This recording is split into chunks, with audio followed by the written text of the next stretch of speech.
बिस्मिल्लाहिर्रहमानिर्रहीम। अस्सलाम वालेकुम। देसी फूड फॉर फैमिली। उम्मीद है आप सब खैरियत से होंगे, जहाँ भी रहें खुश रहें, आबाद रहें। अल्लाह हम सब के रिज़्क़ में बरकत अता फरमाए, आमीन। आज हम बनाने लगे हैं चिकन के साथ तोरियाँ। ये हमारी एक नई रेसिपी है। तो सबसे पहले हमने प्याज लिया एक, उससे बारीक बारीक काट लिया स्लाइस की शक्ल में। अब उसमें डाल दिया हमने घी। अब जब तक हमारे लाइट ब्राउन प्याज नहीं हो जाते,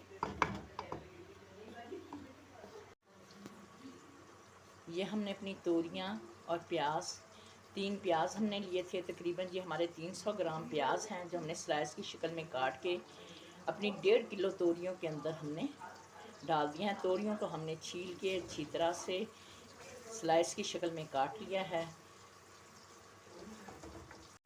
यह है हमारा कीमा जो हम तोरियों में डालेंगे। सबसे पहले हमारा प्याज ब्राउन हो रहा है, प्याज ब्राउन हो जाएगा तो हम अपने मसाले डालेंगे। ये अभी हमारे प्याज जो हैं वो ब्राउन होना शुरू हो रहे हैं। अब हम इसमें डाल देंगे सबसे पहले थोड़ा सा सफ़ेद ज़ीरा, और उसके बाद हम डालेंगे इसके अंदर अपना टमाटरों का पेस्ट। पहले हम कीमा डालेंगे, उसके बाद हम पेस्ट डालेंगे और मसाले डालेंगे। या अब हम कीमा डाल रहे हैं अपना। अब हम डालने लगे हैं इसमें तकरीबन आधे से भी कम पानी, ताकि हमारा जो कीमा है फ्रीज हुआ हुआ है, ताकि ये खुल जाए। अब हम इसे ढक के रख देंगे। अब हम डाल रहे हैं इसके अंदर टमाटरों का पेस्ट। अब हम टमाटरों का पेस्ट को भी इसके अंदर मिक्स करके फिर इसे ढक के रख देंगे। हमने अपने कीमे के अंदर टमाटरों का पेस्ट भी डाल दिया है, और उसके साथ अब हम इसकी, जब ये पानी खुश्क हो जाएगा टमाटरों का, तो हम इसकी भुनाई करेंगे। ये हमारे कीमे की भुनाई हो रही है।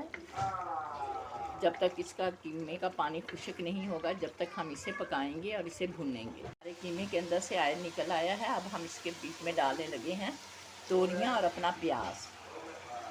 अब हम इसके साथ इसकी अच्छी तरह से भुनाई करेंगे। ये हम मिक्स कर रहे हैं कीमे के अंदर अपनी तोरियों और प्याज़ों को, क्योंकि तोरियों में पानी होता है, इसलिए हम इसे 5 मिनट के लिए ढक के रखेंगे आहिस्ता आंच पे। और फिर जब पानी तोरियों का निकल आएगा, तोरियां गल जाएंगी, तो फिर इनकी भुनाई कर लेंगे। अब हमने अपने तोरियों में से पानी निकल आया है। अब हम इसकी करेंगे भुनाई पानी के खुश्क होने तक। ये हमारी तोरियां जो हैं उनका पानी खुश्क हो रहा है, आप देख सकती हैं। हमने तोरियों के अंदर 1 टीस्पून हमने मिर्चों का डाला था, आधी टीस्पून हमने हल्दी का डाला था, 1.5 टीस्पून हमने डाला था नमक का, और हमने गरम मसाला डाला था 1/4 टीस्पून गरम मसाला पाउडर डाला था। तो हमने सारे मसाले ऐसे, धनिया पाउडर डाला था आधा टीस्पून हमने इसके अंदर, ताकि सब चीज़ों का जो फ्लेवर है वो अच्छी तरह से आ जाए। हमने इसमें टमाटर डाले, लहसुन अदरक का पेस्ट डाला, टमाटरों का भी हमने पेस्ट ही करके डाला। ऐसे आपकी ग्रेवी अच्छी बनती है अगर आप थोड़ी सी मेहनत कर लें। ये आप देख सकते हैं हमारी तोरियों और प्याज की भुनाई कीमे के साथ हो रही है। ये हमारा चिकन कीमा तुरई तैयार है। अब हम इसे सर्विंग के लिए निकालेंगे और चूल्हे को कर देंगे हम बंद। अब हम इस पर छिड़कने लगे हैं अपना धनिया, हरा छिड़क दिया है हमने। हमारी रेसिपी बनकर तैयार है, चिकन कीमा तुरई। अगर हमारी रेसिपी अच्छी लगे, लाइक करें, सब्सक्राइब करें, शेयर करें। अल्लाह हम सब के दस्तरखान में बरकत अता फरमाए, आमीन। अल्लाह हाफिज़।